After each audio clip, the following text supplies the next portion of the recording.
हर हर महादेव। आप सभी को स्वागत है हमारे YouTube चैनल व्रत कैलेंडर के टिप्स में। आज हम जानेंगे अध्याय नंबर 6 तारीख 20। आज हम कथा पढ़ेंगे पार्थिव शिवलिंग की पूजा सावन माह में कैसे की जाती है। तो आइए जानते हैं। सावन मास या हर सोमवार की व्रत कथा में तो आप सभी लोग अपने अच्छे मन से, भक्ति मन से ये कथा अवश्य सुनिएगा। आप लोगों को अवश्य लाभ मिलेगा। पार्थिव शिवलिंग की पूजा कैसे करते हैं हर सोमवार या सावन के सोमवार व्रत में। तदंतर ऋषियों के पूछने पर किस कामना की पूर्ति के लिए कितने पार्थिव शिवलिंग की पूजा करनी चाहिए, इस विषय का वर्णन करने का सूत जी बोले, महर्षियों पार्थिव लोगों की पूजा कोटि कोटि योगों फल देने वाली है। कलयुग में लोगों के लिए शिवलिंग पूजन जैसे श्रेष्ठ दिखाई देता है वैसा दूसरा कोई साधन नहीं है।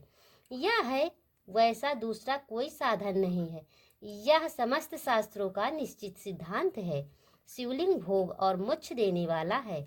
लिंग तीन प्रकार के कहे गए हैं। उत्तम और मध्यम, अधम, जो 4 अंगुल ऊंचा और देखने में सुंदर हो तथा वेदी से युक्त हो, उस शिवलिंग को शास्त्रज्ञ महर्षियों ने उत्तम कहा है। उससे आधा मध्यम और उससे आधा अधम माना गया है। इस तरह 3 प्रकार के शिवलिंग कहे गए हैं, जो उत्तरोत्तर श्रेष्ठ है। ब्राह्मण क्षत्रिय वैसे शूद्र अथवा विलोम शंकर कोई भी क्यों न हो, वह अपने अधिकार के अनुसार वैदिक अथवा तांत्रिक मंत्र सदा आदर पूर्वक शिवलिंग की पूजा करे। ब्राह्मणों महर्षियों अधिक कहने से क्या लाभ। शिवलिंग का पूजन करने से स्त्रियों को तथा अन्य सब लोगों का भी अधिकार है। द्विजों के लिए वैदिक पद्धति से ये शिवलिंग की पूजा करनी श्रेष्ठ है, परंतु अन्य लोगों के लिए वैदिक मार्ग से पूजा करने की सम्मति नहीं है। वेदज्ञ द्विजों का वैदिक मार्ग से ही पूजन करना चाहिए, अन्य मार्ग से नहीं। यह भगवान शिव का कथन है। दधीच और गौतम आदि के साप से जिनका चित्त दुग्ध हो गया है, उन द्विजों की वैदिक कर्म से श्रद्धा नहीं होती है।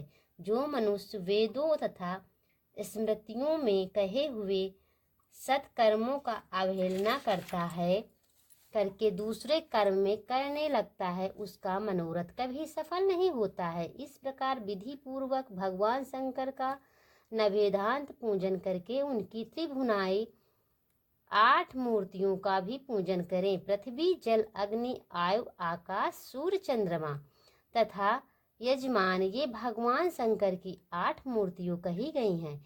इन मूर्तियों के साथ साथ सर्व, भव, रुद्र, उग्र, भीम, ईश्वर, महादेव तथा पशुपति, इन नामों की अर्चना करो। तदंतर चंदन, अक्षत और बेल पत्र लेकर वहाँ ईशान आदि के क्रमशः से भगवान शिव को परिवार का उत्तम भक्ति भाव से पूजन करें। भगवान नंदी, चंड, महाकाल, भृंगी, वृष, स्कंद, कपरीश्वर, सोम तथा शुक्र, ये 10 शिव के परिवार हैं, जो क्रमशः ईशान आदि 10 दिशाओं पूजनीय हैं। तत्पश्चात भगवान शिव के समस्त वीरभद्र का और पीछे कीर्ति मुख का पूजन करके विधि पूर्वक 11 रुद्रों की पूजा करें। इसके बाद पंचाक्षर मंत्र जप करके सप्तरुद्रीय स्त्रों का, नाना प्रकार की स्त्रियों का तथा शिव पंचांग का पाठ करें। तत्पश्चात परिक्रमा और नमस्कार करके शिवलिंग का विसर्जन करें। इस प्रकार मैंने शिव पूजन की संपूर्ण विधि का आदर पूर्वक वर्णन किया है। रात्रि में देव कार्य को सदा उत्तम विमुख होकर ही करना चाहिए। इसी प्रकार शिव पूजन भी पवित्र भाव से सदा उत्तम विमुख होकर ही करना उचित है। जहाँ पर शिवलिंग स्थापित हो, उसमें पूर्व दिशा का आश्रम लेकर नहीं बैठना या खड़ा होना चाहिए, क्योंकि वहाँ दिशा भगवान शिव के आगे या सामने पड़ती है। इष्ट देव का सामना रोकना ठीक नहीं है। शिवलिंग से उत्तर दिशा भी ना, क्योंकि उधर भगवान शंकर का वामांग है, जिससे शक्ति स्वरूप देवी उमा विराजमान है। पूजक को शिवलिंग से पश्चिम दिशा में ही नहीं बैठना चाहिए, क्योंकि वहाँ आराध्य देव का पृष्ठभाग है। पीछे की ओर से पूजा करना उचित नहीं है। अतः अभिष्ट दक्षिण दिशा ही ग्रह है, उसी का आश्रम लेना चाहिए। तात्पर्य ये है कि शिवलिंग से दक्षिण दिशा में उत्तर दिशा के मुख होकर बैठें और पूजा करें। विद्वान पुरुष को चाहिए कि वह भस्म का त्रिपुंड लगाकर, रुद्राक्ष की माला लेकर तथा बेलपत्र का संग्रह करके ही भगवान शंकर की पूजा करें। इनके बिना नहीं। मुनिवरों, शिव पूजन आरंभ करते समय ये भस्म ना मिले तो मिट्टी से भी ललाट में त्रिपुंड अवश्य कर लेना चाहिए। ऋषि बोले, मुने, हमने पहले से ये बात सुन रखी है कि भगवान शिव का नैवेद्य नहीं ग्रहण करना चाहिए। इस विषय में शास्त्र निर्णय क्या है, ये बताइए। साथ ही बेल्व का महत्व भी प्रकट कीजिए। सूत जी कहा, मुनियों, आप शिव संबंधी व्रत पालन करने वाले हैं, अतः आप सबको सतसह धन्यवाद है कि मैं प्रसन्नता पूर्वक सब कुछ बताता हूँ। आप सभी सावधान होकर सुने। जो भगवान शिव का भक्त है, 12 भीतर से पवित्र है और शुद्ध है, उत्तम व्रत का पालन करने वाला तथा दृढ़ निश्चित से युक्त है, वह शिव नैवेद्य का अवश्य भक्षण करें। भगवान शिव का नैवेद्य आग्रह है, इस भावनाओं को मन से निकाल दे। शिव नैवेद्य को देख कर लेने मात्र से भी सारे पाप दूर भाग जाते हैं। उनको खा लेने पर तो करोड़ों पुण्य अपने भीतर आ जाते हैं। आए हुए शिव नैवेद्यों का सिर झुकाकर प्रसन्नता पूर्वक भक्त हैं, 12 भीतर से पवित्र और शुद्ध हैं, उत्तम व्रत का पालन करने वाले तथा दृढ़ निश्चित से युक्त हैं, वह शिव नैवेद्य का अवश्य भक्षण करें। भगवान शिव नैवेद्य आग्रह है, इस भगवान भावनाओं को मन से निवेद आग्रह, इस भावनाओं को मन से निकाल दें। शिव नैवेद्यों को देख लोक मात्र से भी सारे पाप दूर हो भाग जाते हैं। उसको खा लेने पर तो करोड़ों पुण्य अपने भीतर आ जाते हैं।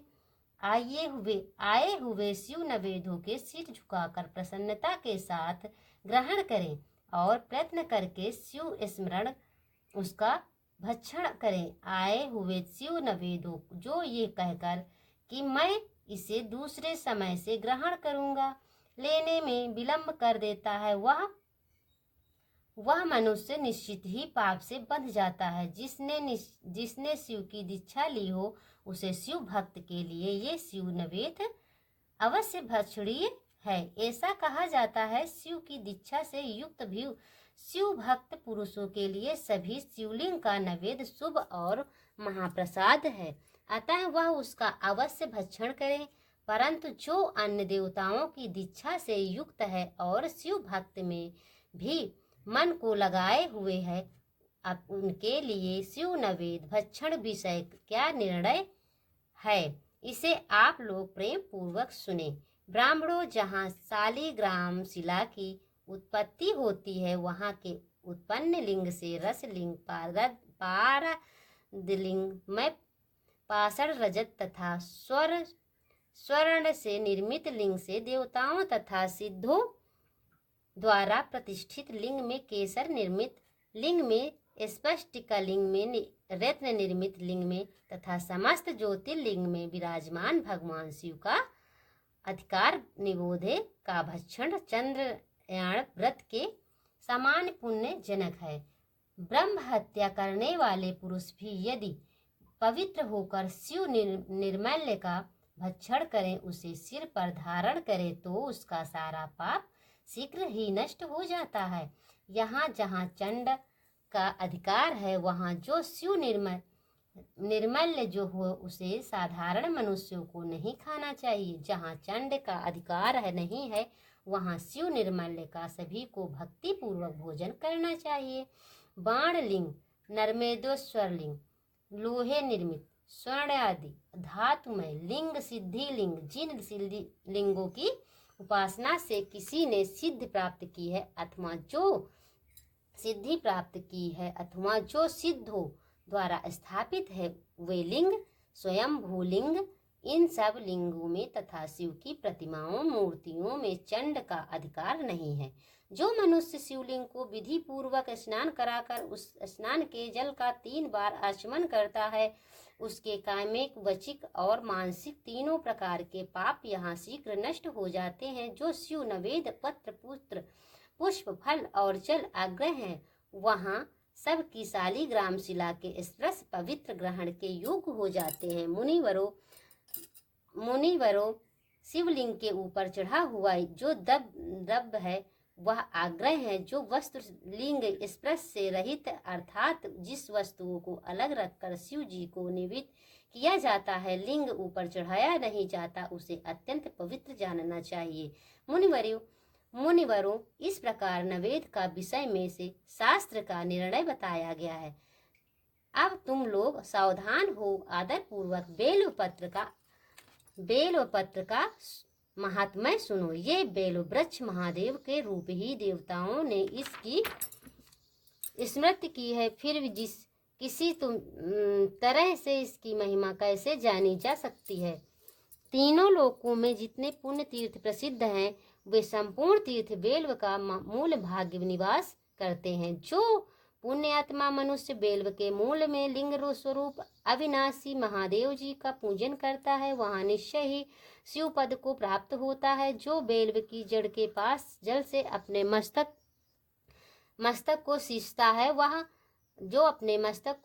है वह संपूर्ण तीर्थों के स्नान का फल पा लेता है और वही इस भूतल पर पावन माना जाता है। इस बेल्व की जड़ें परम उत्तम थाले से जल से भरा हुआ देखकर महादेव जी पूर्णतः संतुष्ट होते हैं। जो मनुष्य गंध पुष्प आदि के बेल्व के मूल भाग का पूजन करता है वह शिव लोक को पाता है और इसे लोक में उसी की सुख संतांति बढ़ती है।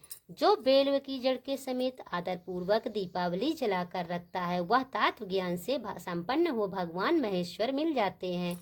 जो बेल्व की शाखा थाम कर हाथ से उसके नए नए पल्लव उतारता है उनमें उस बेल्व की पूजा करता है वह सब पापों से मुक्ति हो जाता है। जो बेल्व की जड़ के समीप भगवान शिव के अनुराग रखने वाला एक भक्त को भक्ति पूर्वक भोजन कराता है उसे कोटि गुना पुण्य प्राप्त होता है। जो बेल्व की जड़ के पास शिव भक्त को खीर और घृत से युक्त अन्न देता है वह कभी दरिद्र नहीं होता। ब्राह्मणों इस प्रकार मैंने सांगोपांग शिवलिंग पूजन का वर्णन किया है। यह व्रत मार्गी तथा निवृत्त मार्गी पूजन करके भेद से 2 प्रकार होते हैं। प्रवृत्ति मार्गी लोगों से के लिए पीठ पूजा इस भूतल पर संपूर्ण अविष्ट वस्तुओं को देने वाली होती है। प्रवृत्त पुरुष सुपात्र गुरु आदि के द्वारा ही सारी पूजा संपन्न करे और अभिषेक करके अंत में अगहन के चावल से बना हुआ निवेदन करे। पूजा के अंत में शिवलिंग को शुद्ध सम्मुट में विराजमान करके घर के भीतर कहीं अलग रख दे। निवृत्त मार्गी उपासक को लिए हाथ में ही शिव पूजन का विधान है। उन्हें भिक्षा आदि से प्राप्त हुए अपने भोजन की नैवेद्य रूप से निवेदित कर देना चाहिए। निवृत्त पुरुषों के लिए सूक्ष्म लिंग ही श्रेष्ठ बताया जाता है। जो विभूत पूजन करे वो विभूवित को ही नैवेद्य रूप से नैवेदित भी करे। पूजा करके उस लिंग का सदा अपने मस्तक पर धारण करे। पूजा करके उस लिंग का सदा अपने मस्तक पर धारण करें। अब यहीं से मैं कथा समाप्त करती हूँ। जो ये कथा सावन मास सोमवार के दिन अवश्य सुनता है, हर सोमवार के दिन सुनता है, उसकी सारी मनोकामना पूर्ण होती हैं। तो मैं ये कथा यहीं से समाप्त करती हूँ। अगर वीडियो पसंद आए तो लाइक सब्सक्राइब करें, कमेंट में लिखें हर हर महादेव।